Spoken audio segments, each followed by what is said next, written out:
যিনি তোমার জন্য কোরআনকে বিধান করেছেন, তিনি তোমাকে অবশ্যই স্বদেশে ফিরিয়ে আনবেন। বলো, আমার রব ভালো জানেন কে সৎ পথের নির্দেশ এনেছে এবং কে স্পষ্ট বিভ্রান্তিতে আছে। তুমি আশা করনি যে তোমার প্রতি গ্রন্থ অবতীর্ণ হবে। এ তো কেবল তোমার রবের অনুগ্রহ। তাই তুমি কখনো কাফেরদের সহায় হয়ো না। তোমার প্রতি আল্লাহর আয়াত অবতীর্ণ হওয়ার পর ওরা যেন তোমাকে কিছুতেই সেগুলি হতে বিমুখ না করে।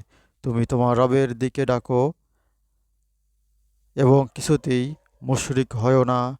তুমি আল্লাহর সঙ্গে অন্য উপাস্যকে ডেকো না। তিনি ব্যতীত অন্য কোনো উপাস্য নেই। আল্লাহর সত্তা ব্যতীত সমস্ত কিছুই ধ্বংসশীল। বিধান তারই এবং তারই নিকট তোমরা প্রত্যাবর্তিত হবে। সূরা কাসাস আয়াত ৮৫, ৮৬, ৮৭ এবং ৮৮। হে আল্লাহ পাক, আমাদের সকলকে কোরআন বুঝে পড়ার তৌফিক দান করুন। আমিন।